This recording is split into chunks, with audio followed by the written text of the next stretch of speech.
Nous allons lire dans le chapitre 7, dans l'évangile de Luc. Et on va commencer à lire au verset 36. Il dit ceci, dans la parole de Dieu, dit ainsi. Un pharisien pria Jésus de manger avec lui. Jésus entra dans la maison du pharisien et se mit à table. Et voici une femme pécheresse qui se trouvait dans la ville, ayant su qu'il était à table dans la maison du pharisien, apporta un vase d'albâtre plein de parfums. Elle se tint derrière aux pieds de Jésus. Elle pleurait. Et bientôt, elle lui mouillait les pieds de ses larmes, puis les essuya avec ses cheveux. Et les embrassa et les unit de parfum. Le pharisien qui l'avait invité, voyant cela, dit en lui-même, si cet homme était un prophète, il saurait qui et de quelle espèce est la femme qui le touche. Il saurait que c'est une pécheresse. Jésus prit la parole et lui dit, Simon, parce que cet homme s'appelait Simon. Simon, j'ai quelque chose à te dire.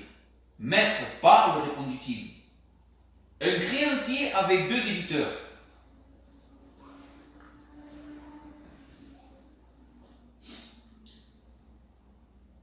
Un créancier avait 2 débiteurs. L'un devait 500 deniers et l'autre 50. Comme il n'avait pas de quoi payer, il leur remit à tous 2 leurs dettes. Lequel l'aimera le plus? Simon répondit, celui, je pense, auquel il a plus remis. Jésus lui dit, tu as bien jugé. Puis se tournant vers la femme, il dit à Simon, vois-tu cette femme? Je suis entré dans ta maison et tu ne m'as point donné d'eau pour laver mes pieds. Mais elle les a mouillés de ses larmes et les a essuyés avec ses cheveux. Tu ne m'as point donné de baiser, mais elle, depuis que je suis entré, elle n'a point cessé d'embrasser mes pieds. Tu n'as point versé d'huile sur ma tête, mais elle a versé du parfum sur mes pieds. C'est pourquoi je te le dis, ses nombreux péchés ont été pardonnés, car elle a beaucoup aimé. Mais celui à qui on pardonne peu, aime peu. Et il dit à la femme, tes péchés sont pardonnés. Ceux qui étaient à table avec lui se mirent à dire en eux-mêmes, qui est celui-ci qui pardonne même les péchés? Mais Jésus dit à la femme, ta foi t'a sauvée, va en paix. Amen. Amen. Ce matin, je voudrais voir avec vous pourquoi il y a une si grande différence entre des personnes en ce qui concerne la relation qu'ils ont avec Jésus.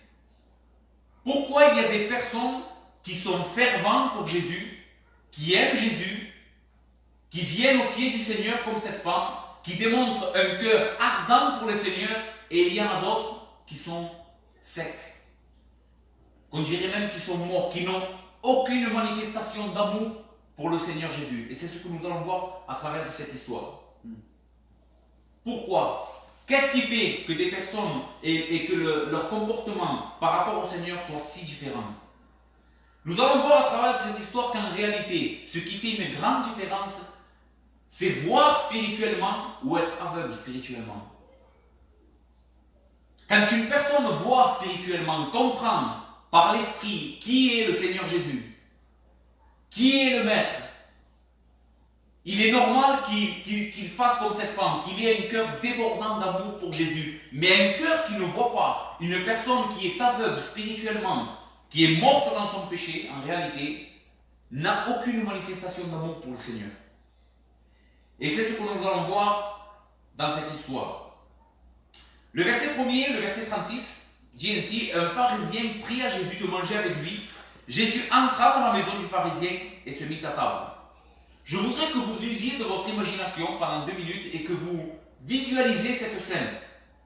La première chose que nous devons nous demander, c'est pourquoi cet homme voulait tellement que Jésus vienne manger chez lui. Parce que le texte dit, pria Jésus. Un pharisien pria Jésus de manger avec lui.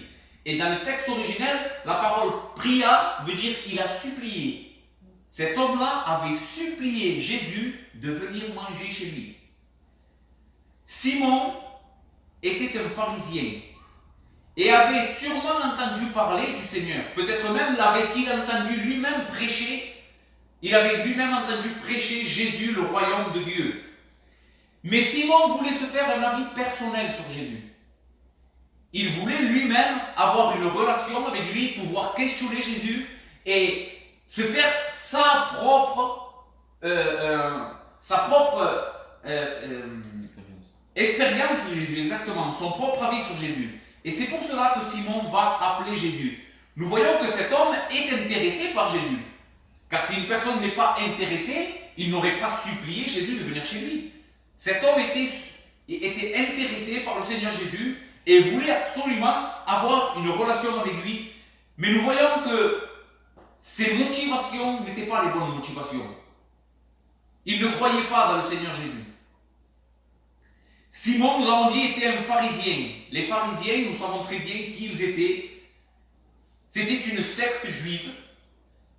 Les hommes pharisiens observaient rigoureusement la loi de Moïse et la tradition des anciens. Mais ces hommes-là avaient un grand problème dans leur manière de concevoir les Écritures et le salut. Ces hommes croyaient que par ces œuvres, par ce qu'ils faisaient eux-mêmes, ils avaient obtenir la bénédiction de Dieu. En d'autres mots, ces hommes croyaient dans le salut par les œuvres. Dieu les bénissait parce que c'était des hommes moraux, parce qu'ils se gardaient du péché, entre parenthèses, parce que Jésus, dans les évangiles, nous voyons Jésus condamner ces personnes-là. Parce que Jésus va dire, vous nettoyez le dehors de la coupe, mais au-dedans, vous êtes plein de rapines. En réalité, ces personnes avaient l'extérieur très religieux, mais en dedans, en réalité, ils étaient aussi pervertis que cette femme pécheresse. Et Simon était un de ces pharisiens qui gardait rigoureusement la loi, qui se séparait des pécheurs, qui ne voulait pas avoir de communion avec les pécheurs. Pour faire un résumé de ce premier verset, nous avons là un homme qui est intéressé par Jésus, mais pas pour être sauvé, parce que dans sa folie de cet homme, lui croyait être juste devant Dieu. Et Jésus, nous voyons que Jésus exerçait une grande miséricorde pour cet homme. Jésus connaissait très bien qui étaient les pharisiens. Il connaissait très bien leur manière de penser. Et il connaissait très bien que les pharisiens détestaient le message que Jésus prêchait. Les pharisiens détestaient le Seigneur parce qu'il annonçait le royaume de Dieu, parce que Jésus était ami des pécheurs. Mais Jésus, nous voyons qu'avec grâce et miséricorde, va vouloir et va accepter cette invitation de cet homme. Malgré que le Seigneur connaissait leur manière de penser, Jésus va montrer la grandeur de sa miséricorde en acceptant l'invitation de Simon, car Simon était un pécheur qui avait besoin de la grâce de Dieu, mais lui ne le savait pas. Et Jésus est venu sauver ce qui était perdu. Simon était pécheur, mais lui croyait être juste, et il ne le savait pas. Alors Jésus va venir évangéliser ce pécheur qui avait besoin de salut. À l'époque biblique et dans le Moyen-Orient, la manière dont on prenait les repas était très différente de la nôtre. On utilisait des tables qui étaient très basses, très petites, et les personnes s'allongeaient autour de la table et prenaient le repas quasiment allongé avec les pieds vers l'extérieur de la table. Je ne sais pas si vous arrivez à comprendre. En réalité, il y avait une table très petite, les aliments étaient posés sur la table, et les personnes se couchaient sur un côté, tout autour de la table, les pieds vers l'extérieur, et ils se servaient de leurs mains pour manger. C'est comme ça qu'on comprend, par exemple, dans Jean 13, quand le texte dit que celui qui était couché dans le sein du Seigneur, quand Pierre va demander à Jean de lui demander de faire la question à Jésus, le texte dit celui qui était couché dans son sein. En réalité, c'est parce que Jean était couché juste à côté du Seigneur en train de manger.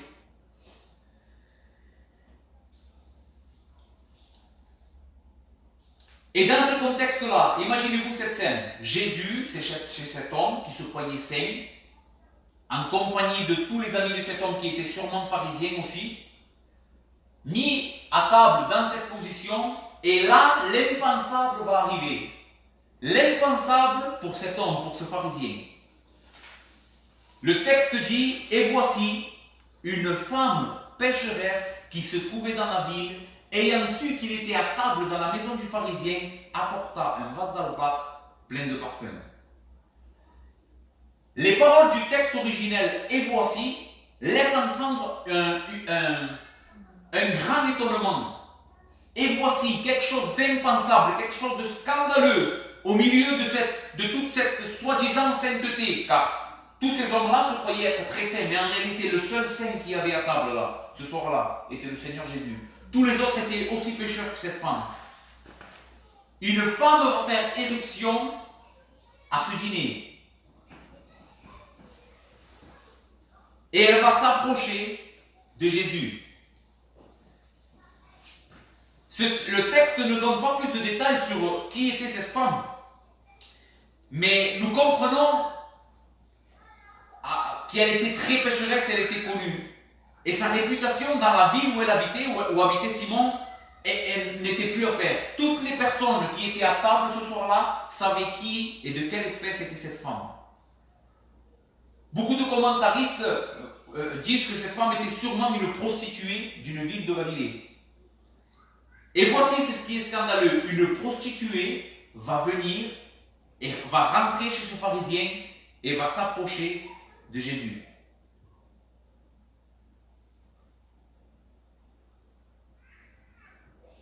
Cette femme va venir au Seigneur parce qu'elle voulait adorer Jésus. Cette femme, en entendant que Jésus était à table, près de chez elle, dans la même ville où elle habitait, ne va pas pouvoir contenir son désir d'aller adorer le Seigneur. Malgré tous les obstacles qu'elle savait qu'elle allait rencontrer, les regards de ces hommes qui allaient la regarder comme un chien impur, le risque de ne pas pouvoir rentrer dans la maison de ce pharisien très saint, tout cela n'a pas stoppé le désir de cette femme de vouloir adorer le Seigneur. Car elle, cette femme, au contraire du pharisien, elle était convaincue, elle savait qui était Jésus.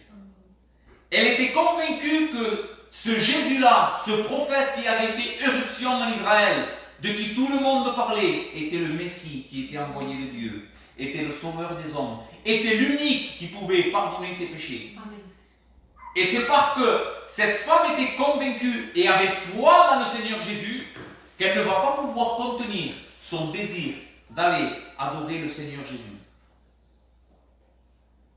Une telle adoration, un tel désir d'adoration, un tel désir de manifester l'amour à notre Seigneur Jésus-Christ ne peuvent que provenir d'une conscience de qui est Jésus.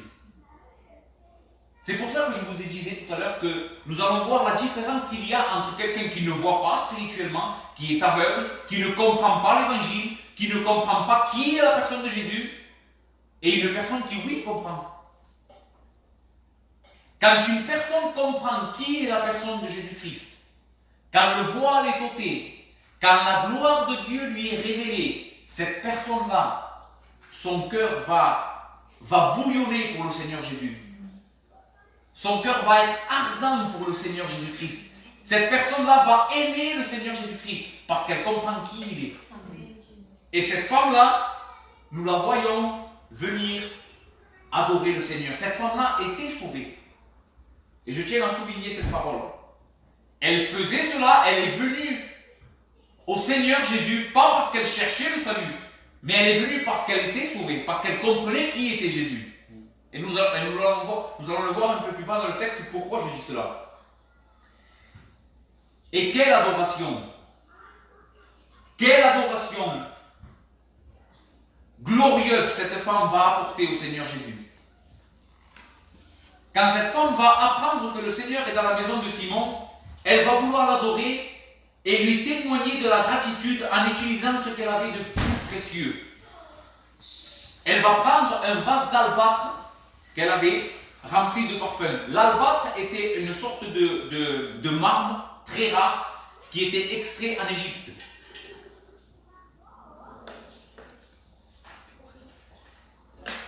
Cette sorte d'objet coûtait très cher et était utilisé pour contenir ce qu'il y avait de meilleur. L'albâtre était une sorte de récipient en marbre blanc ou des fois il était teint, et il était utilisé par des femmes pour contenir ce qu'il y avait de meilleur. Donc le parfum qu'il y avait dans ce vase d'albâtre était un parfum de grand prix. C'était quelque chose qui coûtait extrêmement cher. Mais cette femme va prendre ce qu'elle avait de meilleur, ce qu'elle avait de plus précieux pour venir adorer le Seigneur. Parce que cette femme était convaincue que même le plus précieux qu'elle pouvait posséder n'était pas suffisant pour adorer le roi des rois. Ce n'était pas suffisant à ses yeux pour venir et rendre hommage à son Seigneur. Certainement, la première intention de cette femme était de déverser ce parfum sur les cheveux et sur la tête de Jésus, parce que c'était comme ça que la coutume et que l'usage du parfum était en Israël. Mais nous allons comprendre par le texte que l'émotion, au moment où cette femme va se trouver près de Jésus, au moment où elle va se trouver en présence du Seigneur, l'émotion va gagner son cœur. Elle ne va pas pouvoir se contenir. La grâce, cette femme va comprendre que la grâce qui lui est faite de se trouver en présence du Saint, en présence du Dieu Tout-Puissant, comment est-il possible que je puisse être là, moi qui suis une femme pécheresse? Moi à qui les hommes saints, les personnes qui sont religieuses ne veulent pas avoir de communion avec moi. Comment est-il possible que Dieu m'accorde d'être en sa présence? Amen. Cette femme va être gagnée par l'émotion. Quand cette femme va se trouver dans la présence du Seigneur, elle ne va pas pouvoir contenir ses émotions. Elle va réaliser la grâce qui lui était accordée de pouvoir être dans la présence du Seigneur. Le verset 38 dit comme cela: elle se tint derrière aux pieds de Jésus, elle pleurait, et bientôt elle lui mouilla les pieds de ses larmes. Puis les essuya avec ses cheveux, les baisa, les embrassa et les oignit de parfum. Ses yeux vont se remplir de larmes au moment où elle va s'approcher par derrière. Et nous comprenons pourquoi par derrière. Parce que le Seigneur était allongé, nous avons dit, à table, et cette femme est venue derrière le Seigneur qui était allongé, et les pieds du Seigneur étaient vers l'extérieur de la table. Ses yeux vont se remplir de larmes. Quelles sont ces larmes? Pourquoi cette femme va pleurer? Elle va pleurer de repentance. Parce que la sainteté de Jésus-Christ, il faut que tu comprennes cela. La sainteté de Jésus doit produire en nous la repentance, de l'humilité, la reconnaissance de la grâce qu'il nous fait. Comment est-il possible? Tous les hommes qui se sont trouvés face à face avec la sainteté de Dieu ont manifesté la même chose, de la repentance. Comment est-il possible, Seigneur, que toi, le Saint, celui qui est séparé du péché, celui dans lequel il n'y a point de ténèbres, comment est-il possible que tu m'accordes d'être moi dans ta présence? Et cette femme va se remplir de repentance, mais en même temps, son cœur est plein de joie. Ce sont des larmes de repentance, mais ce sont des larmes de joie aussi. Parce qu'elle sait, elle comprend que Jésus est le Sauveur. Jésus-Christ est celui qui peut pardonner les péchés. Jésus-Christ est l'agneau de Dieu qui a été immolé pour le pardon de tout pécheur qui vient s'approcher de lui. Il ne jette pas le pécheur dehors. Il n'est pas comme le pharisien. Jésus-Christ est plein de miséricorde. Jésus-Christ est plein d'amour pour les personnes comme cette femme. Il est plein d'amour pour les personnes comme toi ce matin. Pour des personnes qui ne méritent pas la grâce de Dieu, qui ne méritent pas d'être dans la présence de Dieu. Mais Dieu est miséricorde. Dieu est amour.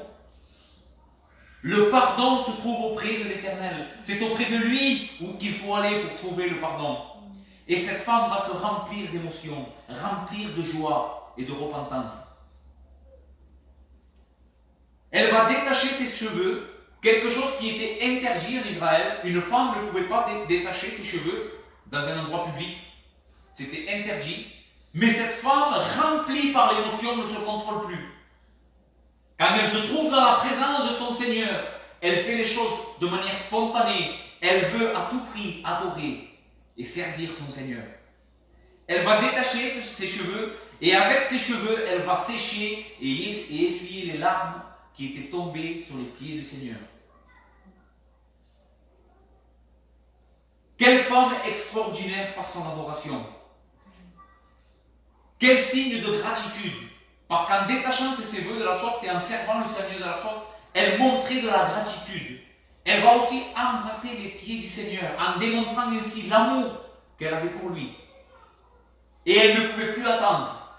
Le parfum qu'elle voulait déverser sur la tête de Jésus, qui était la coutume, nous allons le voir parce que le Seigneur va lui dire à Simon dans le verset 46, tu n'as point versé d'huile sur ma tête, mais elle a versé du parfum sur mes pieds. Lui, il était ce qu'il y avait de plus banal. Lui, il était ce qu'il y avait de plus banal. Quand un invité recevait quelqu'un chez lui, ce qu'il devait faire, c'est qu'il devait lui donner de l'eau pour se laver les pieds. Il devait oindre sa tête d'huile. Il devait l'embrasser. Et Simon, nous allons le voir, ne va pas faire cela. Mais elle, ne pouvant plus se contenir par l'émotion qu'elle a de se trouver dans la présence de Jésus, ne va plus attendre. Au lieu de déverser ce parfum très cher, d'un prix énorme, ce qu'elle avait de plus précieux, au lieu de le déverser sur sa tête, elle va le déverser sur ses pieds.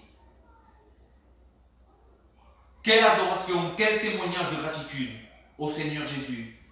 Une dévotion telle, une adoration ne peut venir, comme nous l'avons dit, que d'une personne consciente qui sait qui est Jésus. Est-ce que ce matin, toi, tu as ce type d'adoration pour le Seigneur? Je voudrais ce matin que tu examines ta vie, que tu regardes, que tu cherches dans ta vie. Est-ce que tu as cette dévotion pour le Seigneur Jésus?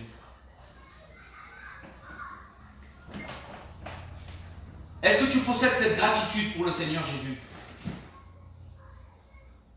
Est-ce que tu lui donnes ce que tu as de meilleur dans ta vie? Est-ce que le plus précieux de ta vie, ce que tu as de meilleur, n'est rien? Tu le considères comme rien à cause de Jésus-Christ. Car si ce n'est pas le cas, c'est parce que tu n'es pas en train de comprendre qui est Jésus. Tes yeux soit sont complètement fermés, soit tu es aveugle spirituellement et tu ne comprends pas qui est Jésus, tu ne comprends pas qu'est-ce qu'il peut faire pour toi, tu ne comprends pas que tu es un pécheur, tu ne comprends pas qu'il est le sauveur, l'unique sauveur, soit tu t'es laissé endormir par le monde. Et ce matin, le Seigneur t'appelle à la repentance. Que tu sois dans la position que tu sois, le Seigneur t'appelle à la repentance. Repens-toi. Car tu n'es pas en train d'avoir une relation correcte avec le Seigneur. Il mérite beaucoup plus. C'est ce qui nous amène au verset 39.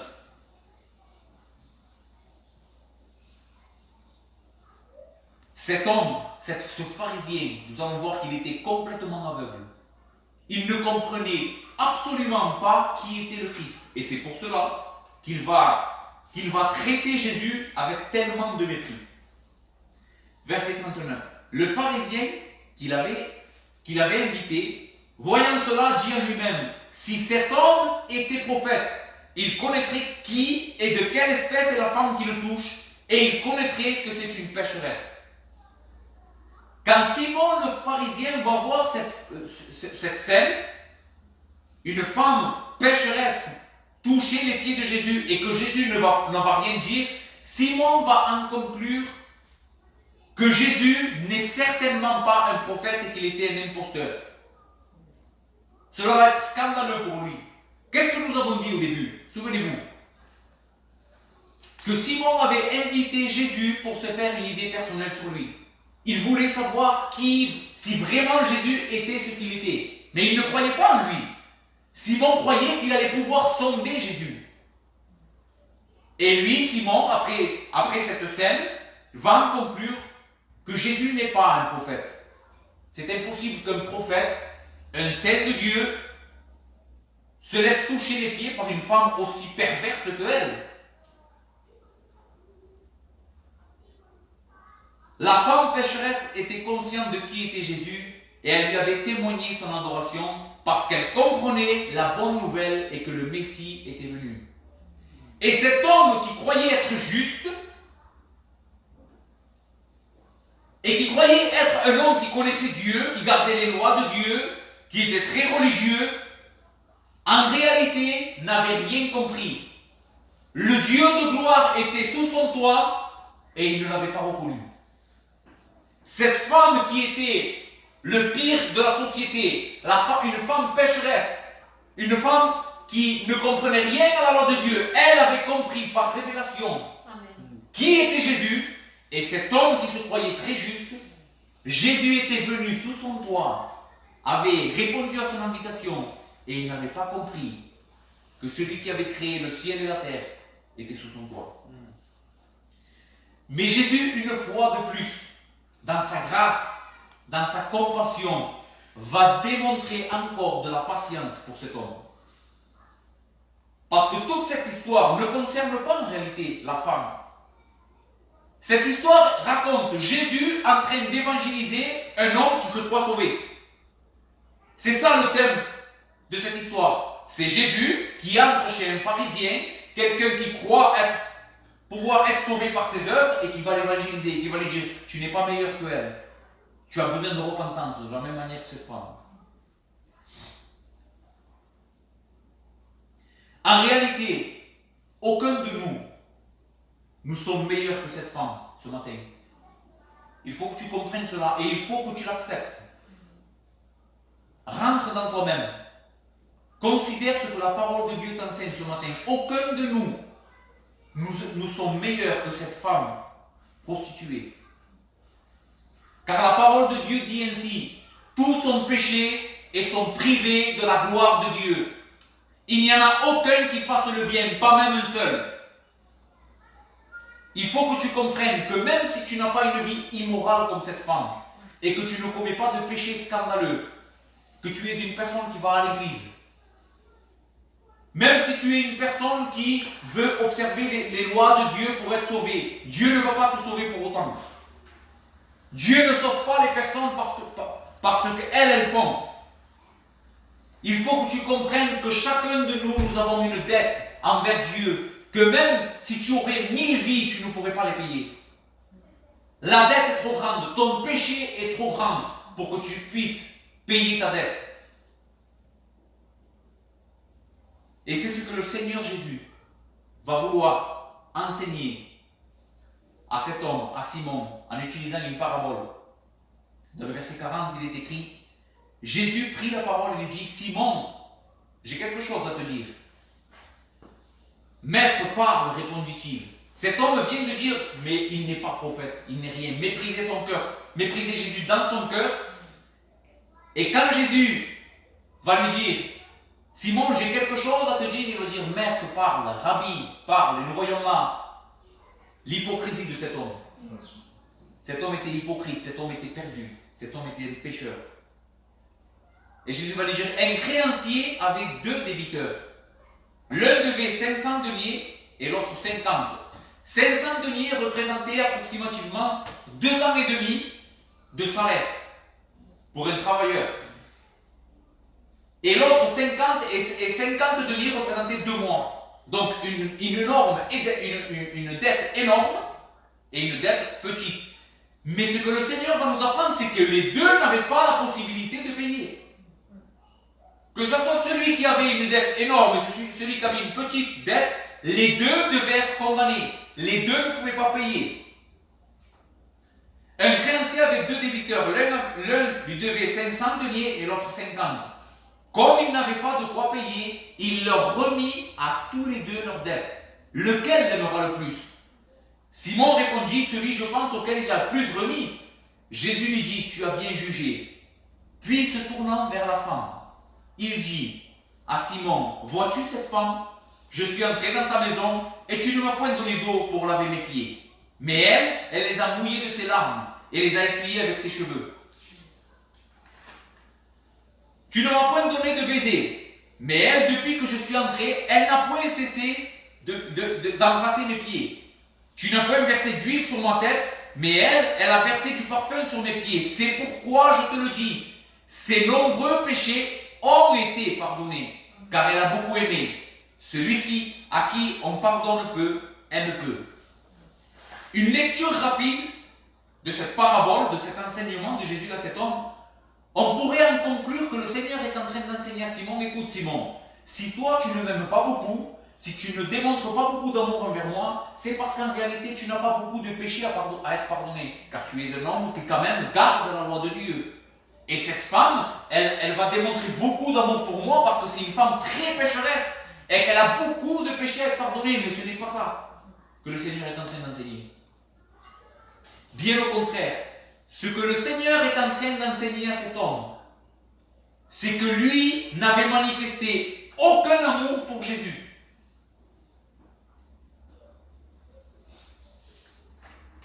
Cet homme n'avait manifesté aucun amour pour Jésus. Écoutez ce que le Seigneur va dire. Puis se tournant vers la femme, il dit à Simon, vois-tu cette femme, je suis entré dans ta maison et tu ne m'as point donné d'eau. Qui était le plus banal, ce que n'importe qui aurait fait pour n'importe quel invité, même l'invité le moins prestigieux. Et là, Jésus était le Dieu de gloire. Et Jésus va dire, tu ne m'as même pas donné de l'eau, même pas tu as témoigné un peu d'amour pour moi. Mais cette femme, elle a lavé mes pieds avec ses larmes. Tu ne m'as pas embrassé, Simon, mais elle ne cesse d'embrasser mes pieds. Tu n'as pas oint ma tête d'huile, qui était le plus banal. De l'huile, on utilisait de l'huile d'olive, mais elle a versé du parfum sur mes pieds. Ce que le Seigneur est en train de dire, Simon, tu ne sais pas qui je suis. Et tu ne m'aimes pas. Et si tu ne m'aimes pas, Simon, c'est parce que tes péchés n'ont pas été pardonnés. C'est parce que tu gis dans ton péché, c'est parce que tu es mort dans ton péché, c'est parce que tu ne connais pas la grâce de Dieu, c'est parce que tu es perdu, Simon.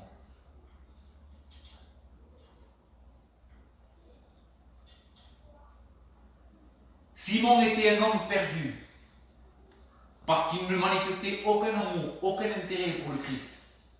Et toi, ce matin, une fois de plus, quel est ton intérêt pour le Seigneur? Examine ta vie. Simon était quelqu'un de très religieux, qui sûrement lisait sa Bible tous les jours. Mais dans sa vie quotidienne, Jésus n'était pas le centre de ses pensées. Dieu n'était pas le centre de sa vie. Jésus a dit, celui qui ne m'aime pas plus que son père ou sa mère, celui qui ne m'aime pas plus que ses enfants, n'est pas digne de moi. Si Jésus n'est pas le centre de ta vie, Jésus n'est rien pour toi. Soit il est le centre, soit il n'est rien.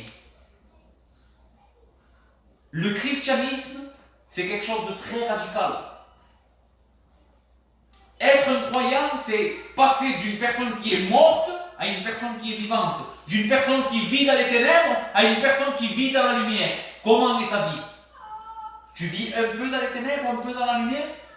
Si c'est ainsi, mon frère, ma soeur ou mon ami, il faut que tu examines à tout prix ta vie à la lumière de la parole de Dieu. Quelle est la relation que tu as avec le Christ? Quel est l'amour que tu lui témoignes? Jésus va dire, celui qui m'aime garde mes commandements. Est-ce que tu gardes les commandements de Jésus? Est-ce que sa parole est quotidiennement dans ton cœur? Est-ce que tu luttes contre ton péché?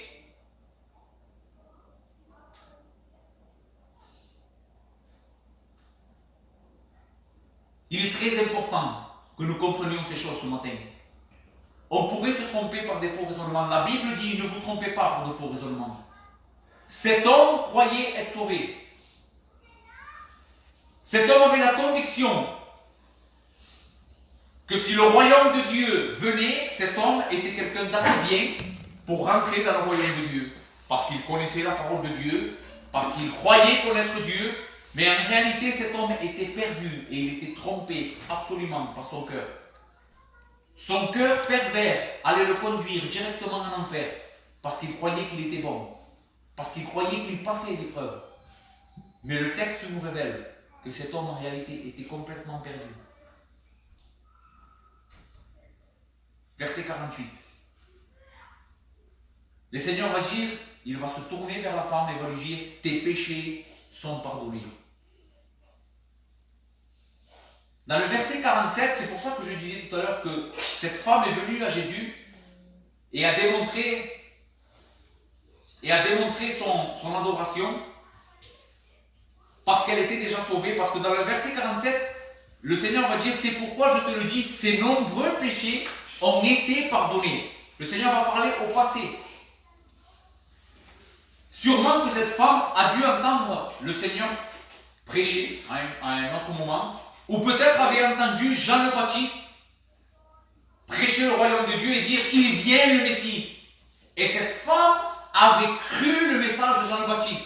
Cette femme avait cru le message de Jésus-Christ. Quand elle était chez elle et qu'elle a appris que Jésus était dans la maison de Simon, elle croyait en Christ. Et c'est ce qui va la pousser, c'est ce qui va la pousser à venir adorer Jésus. Elle ne va pas pouvoir se contenir. Elle croyait que Jésus-Christ était le Sauveur.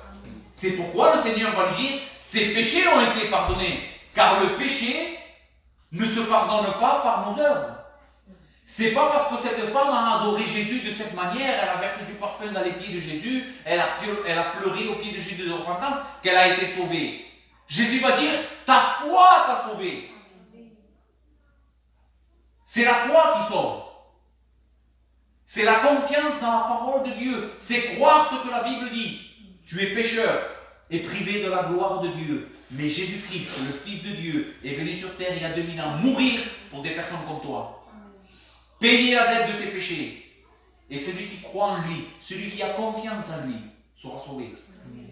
C'est la foi qui sauve. Pas tes œuvres. Ne cherche plus le salut dans ce que tu es en train de faire. Ne sois pas comme cet homme. Ne te trompe pas par des faux raisonnements. Ne crois pas que tu es juste aux yeux de Dieu. Tu as besoin de la miséricorde et de la grâce de Dieu. Tu as besoin que le sang de Jésus-Christ purifie tes péchés. Tu as besoin de, comme cette femme, croire dans le seul et unique nom qui a été donné aux hommes pour être pardonné. Jésus-Christ, homme. Et je te pose encore une question ce matin. As-tu déposé ta foi dans le Christ? Est-ce que tu crois que le sacrifice de Jésus est capable, à la puissance, à l'autorité de pardonner tous tes péchés? Amen. Cette femme, sûrement, quand elle regardait son passé et qu'elle regardait sa vie, sûrement, quand ces hommes pharisiens prêchaient, ne trouvaient aucun repos. Je ne peux pas, moi, être comme ces personnes-là. Je suis une personne trop pervertie. Mais quand elle a entendu le message de grâce du Christ, quand elle a entendu l'évangile du salut, alors cette femme a compris, Seigneur, ce n'est pas par mes œuvres, ce n'est pas parce que moi je vais faire, c'est parce que toi tu es venu sauver les personnes comme moi. Et je crois en toi. Je crois en qui tu es. Je crois que tu es l'agneau de Dieu. Et cette femme ne va pas recevoir le pardon de ses péchés à ce moment-là, mais elle va recevoir le témoignage de Jésus lui-même, lui témoignant que ses péchés, parce qu'elle avait cru en lui, avaient été pardonnés. Quelle grâce! Imaginez-vous que Jésus-Christ lui-même vous dise, mon enfant, tous tes péchés ont été pardonnés. Tu n'as plus rien à craindre. Pour la simple raison que tu as eu confiance en moi. Jésus va le dire dans le verset 48, il dit à la femme, tes péchés sont pardonnés. Cette femme va repartir de là, en ayant entendu que le Dieu créateur du ciel et de la terre lui a dit, écoute, tout ce que tu me dois, tout ce que tu me devais, a été enlevé de ton compte. Maintenant, tu es ma fille. Maintenant, je t'accepte dans ma présence. Maintenant, je fais de toi une héritière de ma gloire. À cette femme complètement pécheresse, juste parce qu'elle avait cru en Christ. Et le message de l'évangile, ce message-là, qu'on est en train de parler, la Bible dit que c'est une folie pour ceux qui n'y croient pas. C'est une folie, pourquoi? Parce que ça paraît si simple. Ça paraît si simple, juste parce que je crois. Et c'est ce que les personnes vont dire dans le verset 49. Ceux qui étaient capables avec lui se mirent à dire en eux-mêmes, qui est celui-ci qui peut pardonner même les péchés? Qui est cet homme? Un homme pardonne les péchés? Ces hommes-là ne croyaient pas dans le Messie. Verset 50. Mais Jésus dit à la femme, une fois de plus, ta foi t'a sauvé, va en paix. Amen. Les paroles de Jésus ici sont extraordinaires. Paix, en hébreu, c'est shalom. Et shalom veut dire la prospérité pour ton âme et pour ton corps. Ce que le Seigneur va désirer pour cette femme, à cause de ce qu'elle avait exercer sa foi à cause qu'elle avait cru dans la personne de Jésus, Jésus va lui dire que la paix soit sur ton âme et que la paix soit sur ton corps. Que la paix soit dans ta vie. Que ma paix soit dans ta vie. Je vous donne ma paix.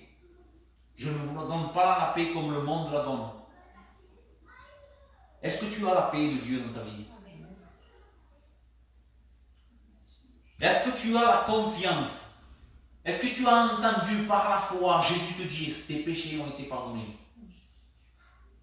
Car même si aujourd'hui on n'entend pas la voix de Jésus comme cette femme l'a entendu, mais par la foi en sa parole, si tu mets foi en sa parole dit que lui est capable de pardonner les péchés. Cet homme-là a l'autorité de pardonner les péchés. Est-ce que tu as entendu un jour dans ton cœur Jésus dire tes péchés ont été pardonnés? Mon enfant, tu ne me dois plus rien. Que la paix soit sur ta vie. Est-ce que tu l'as entendu? Si tu l'as entendu, ton amour pour Jésus doit être le même amour que cette femme avait. Ta détermination pour servir Jésus, pour servir son Église,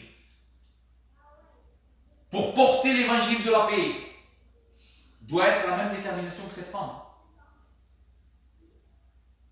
Et si tu ne l'as jamais entendu, il est temps pour toi de te repentir de tes péchés. Viens à Jésus ce matin. Crois qu'il est l'unique sauveur. Et tu seras sauvé. Tu recevras le témoignage que cette femme avait reçu. Que la paix soit sur ta vie. Amen. Nous allons prier le Seigneur. Seigneur, ce matin, nous voulons te glorifier. Et nous voulons adorer ton nom. Quel privilège, Seigneur, tu nous fais ce matin. Seigneur, car par la foi, nous avons le même privilège que cette femme a eu. Nous pouvons nous approcher de toi. Seigneur, nous pouvons nous approcher de tes pieds qui ont été percés pour nos péchés. Seigneur, nous pouvons approcher de ta sainteté, de ta gloire, Seigneur. Et nous nous humilions, nous pleurons de joie et de repentance devant toi. Merci parce que tu as fait de nous tes enfants. Merci pour le témoignage de ta parole ce matin. Pour ces deux personnes, Seigneur, qui se sont trouvées avec toi. Seigneur, l'une était aveugle et l'autre voyait, Seigneur. Et à travers de ces deux personnes, tu nous apprends qui nous sommes. Qui réellement nous sommes. Est-ce que vraiment nous te connaissons? Ou est-ce que nous ne te connaissons pas? Seigneur, ce matin, applique ta parole à nos vies par le Saint-Esprit. Convainc-nous de la vérité de ta parole. Et qu'on puisse, Seigneur, par la force que tu nous donnes, changer ce qui a changé dans nos vies. Que tu sois glorifié au milieu de ton Église. Merci, Père, au nom de Jésus. Amen.